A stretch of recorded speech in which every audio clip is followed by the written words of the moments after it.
আল্লাহ রাব্বুল আলামিন আমাকে আপনাকে ভালোবাসেন। কতখানি ভালোবাসেন, এত ভালোবাসেন। আল্লাহর নবী একদিন দৃষ্টান্ত দেখালেন, সাহাবীরা দেখো, যুদ্ধ বন্দী একটা মাকে আল্লাহর নবী দেখালেন। এই মা যেমন সন্তানের জন্য পাগল পাড়া, সন্তানটাকে চারদিকে খুঁজে বেড়াচ্ছে। যেই সন্তান হারিয়ে গিয়েছে, এই সন্তানকে মা খুঁজে বেড়াচ্ছে।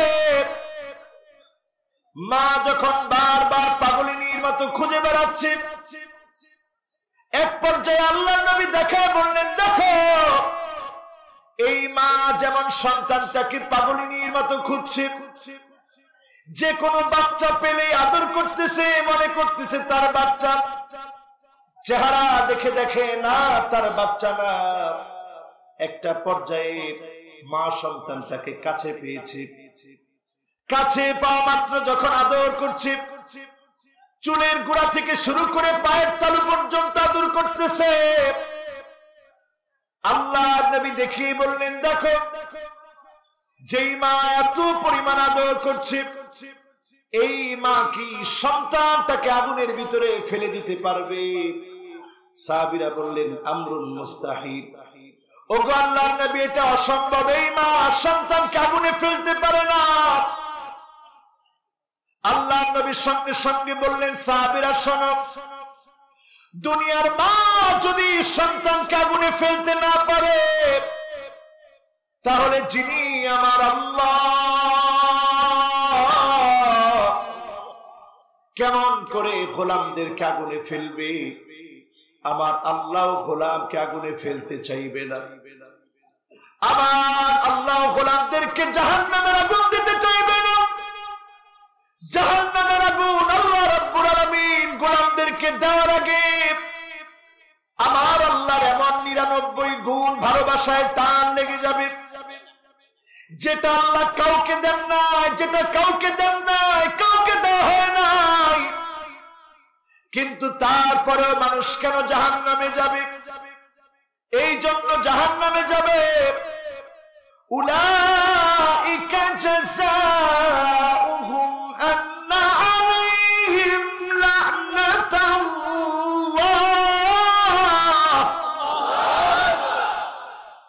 ওয়াল মালাইকাতি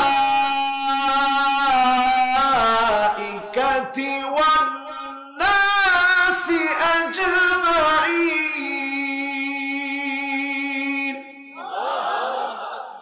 এই জন্য মানুষগুলো জাহান্নামে যাবে, কারণ তারা প্রতিনিয়ত যাকে রাগান্বিত করেছেন, যাকে কষ্ট দিয়েছে, তিনি তো আমার আল্লাহ। এমন আল্লাহর গোলাম আমরা, যে আল্লাহকে প্রতিনিয়ত আমরা রাগান্বিত বানিয়েছি, আল্লাহকে কষ্ট দিয়েছি। একটু চিন্তা করে দেখেন, আপনার সুই হারিয়ে গিয়েছে, চাবিটা কোথায় রেখেছিলেন মনে নেই, মোবাইলটা কোথায় ফেলে রেখেছেন মনে নাই। আপনি একটু টেনশন পেরেশান হলেন, খুঁজতে খুঁজতে আপনি পেরেশানি হলেন। এই পেরেশানির কারণেও যিনি বান্দার গুনাহ মাফ করে দিবে তিনি কে? হাদিস থেকে দলিল গ্রহণ করেন আমার ভাই। মা ইউসিবুল মুসলিমা মিন নাসাবিন ওয়ালা ওয়াসাবিন ওয়ালা হাম্মিন ওয়ালা হুজনিন ওয়ালা গাম্মিন হাত্তা শাওকাতি ইউশাকুহা ইল্লা কাফফারাল্লাহু বিহা মিন খাতায়া। আল্লাহর গোলাম যখন পেরেশানির মধ্যে পড়ে যায়, টেনশনের মধ্যে পড়ে যায়, এমনকি যদি একটা কাটা বিদে, জেল, জুলুম, নির্যাতন, নিপীড়ন, একটা কাটাও যদি শরীরে বিদে, গোলাম যখন শব্দ উচ্চারণ করে, ওই শব্দ বলার কারণে যিনি গুনাহ মাফ করে জান্নাতের দরজা বুলন্দ বানায় দেন তিনি কে? আল্লাহর সাথে আমার আপনার সম্পর্ক গভীর কিনা, মহাব্বতের কিনা?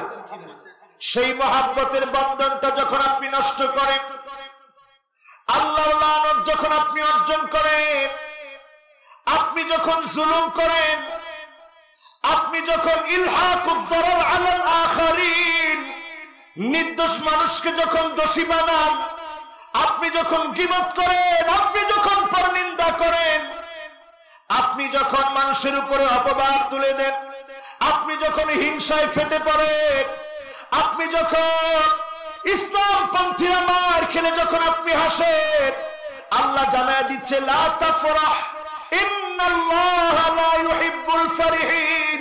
হেসো না, হেসো না, তোমার হাসি বন্ধ হয়ে যাবে। যিনি তোমাকে অপদস্থ লাঞ্ছিত বানায় দিবেন তিনি কে? আপনি যখন আল্লাহর বিরুদ্ধে প্রতিনিয়ত কাজ করছেন, যিনি একটা পর্যায়ে আপনাকে ধরবেনই ধরবেন তিনি কে? ইন্না বাতশা রাব্বিকা লাশাদীদ। যখন আল্লাহ ধরবেন, আল্লাহ ধরা থেকে কোন জালেম কোনদিন পার পায় না, কিয়ামত পর্যন্ত পার পাবে না। ঠিক না বেঠিক? এটা তো দুনিয়ার অবস্থা বললাম। এবার আসে না আখিরাতে। কষ্ট হচ্ছে আপনাদের? আমার কথা কি আপনারা বুঝতেছেন? ইনশাআল্লাহ আপনাদের মকসুদপুরের ভাষা বলা দরকার আছে না? বুঝবেন? ওরে বাবা, উনি বলতেছে যে এটাই আমাদের মকসুদপুরের ভাষা। মকসুদপুরের ভাষা একেবারে শুদ্ধ। ঠিক না বেঠিক? তো আমরা এখানে যাদেরকে নিয়ে বসছি, কথাগুলা বুঝাতে কোনো অসুবিধা হচ্ছে না তো? ইনশাআল্লাহ আমরা কি আল্লাহর লানত নিব না ভালোবাসা নিব? জোরে বলেন, লানত নিব না ভালোবাসা নিব? তাকায় দেখেন, লানত নিয়েছিল ফেরাউন, লানত নিয়েছিল কারুন, লানত নিয়েছিল হামান, লানত নিয়েছিল নমরুদ। তাদেরকে আল্লাহ শুধু ধ্বংসই করেন নাই, আজ আপনি যদি মিশরে যান, গেলে দেখলে অবাক হয়ে যাবেন। ফেরাউন যেই জায়গায় মূর্তিগুলোর ইবাদত করত, আজ অবধি মূর্তিগুলো রয়ে গেছে। ওই মূর্তিগুলো আজ অবধি রয়ে গেছে। আল্লাহ এখনো দেখা দিচ্ছেন, তাকা দেখ, আমি একক আল্লাহ, যিনি ফেরাউনের মতো আল্লাহদ্রোহীকে সাক্ষী বানায় আজও রেখে দিয়েছি। আর সব মূর্তিগুলো রয়ে গেছে, কোন একটা মূর্তি ফেরাউনকে বাঁচায় রাখতে পারে নাই। ঠিক না বেঠিক? এই পৃথিবীতে আল্লাহ নিদর্শনগুলো রেখে দিয়েছে। জালেমদের নিদর্শন আছে, মুআতাদুন যারা সীমালঙ্ঘন করেছে, ইলহাকুদ দারার আলাল আখারিন, দোষ আরেকজনের কাঁধে চাপিয়ে দিয়েছে, তাদের দৃষ্টান্ত জমিনের মধ্যে আছে না? এরপরে তাকায় দেখেন খেয়ানতকারী, খেয়ানতকারীদেরকে যিনি শাস্তি প্রদান করেন তিনি কে? সমাজের ভিতরে এখন আছে? আচ্ছা, আমরা যারা আজকের মাহফিলে এসেছি, বসেছি, আমরা আল্লাহর বন্ধু হওয়ার জন্য এসেছি। সকল দলের ভাইদেরকে আমি আহ্বান জানাবো, আমাদের কথা হবে আমরা গোলাম হব কার? কোরআন কারীমে আল্লাহ বলেছেন ওয়া ইন তুখালিতুহুম ফাইখওয়ানুকুম, যদি তোমরা মিশতে পারতে পকারান্তরে তারা তোমাদের ভাই হয়ে যেত।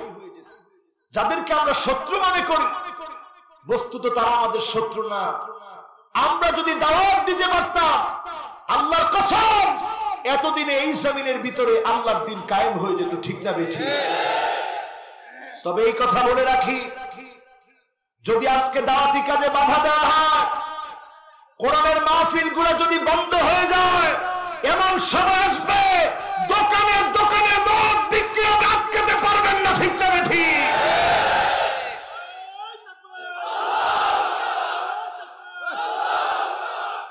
এখনো যে মাহফিল গুলো আছে, এতগুলো যুবক আজকের মাহফিলে এসেছে, অন্তত আমি বলতে পারি এই যুবকেরা ইয়াবা খায় না, এই যুবকেরা হেরোইন নেয় না, এই যুবকেরা প্রেসিডেন্ট নেয় না, এই যুবকেরা ফেন্সিডিল খায় না, এই যুবকেরা গাঁজার আসরে যায় না। ঠিক না বেঠিক? সুতরাং কথা যদি তাই হয়, এই যুবকগুলাকে কাজে লাগা। আমার রবিউল ভাইয়ের মতো এরকম টাকাওয়ালা লোক এই এলাকায় আরো আছে না? নাই? সবাই কিন্তু মাহফিল করে না। অনেকে মাহফিল পছন্দও করে না। এই মানুষটা শুধু আমাকে দাওয়াত দেওয়ার জন্যই 3 বার গেছে, হুজুর দাওয়াতটা নেন। 1 বছর আগ থেকে মাহফিলের জন্য বারবার গিয়েছে। আমি দোয়া করি উজুহুহুম নূর, কিয়ামতের দিন কিছু মানুষের চেহারাগুলো আলোকিত হয়ে যাবে। আল্লাহ রাব্বুল আলামিন আলোকিত যখন বানিয়ে দিবেন, রাসূলরা জিজ্ঞাসা করবে, আল্লাহ এই লোকটার চেহারা এত নুরানি কেন?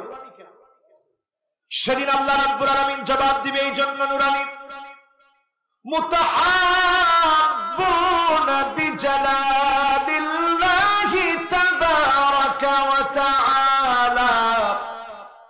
এই মানুষগুলো আমার জন্য একে অপরকে ভালোবেসেছে, দ্বীন প্রতিষ্ঠার জন্য ভালোবেসেছে, এজন্য আমি আল্লাহ তাদেরকে ভালোবেসে ফেলেছি।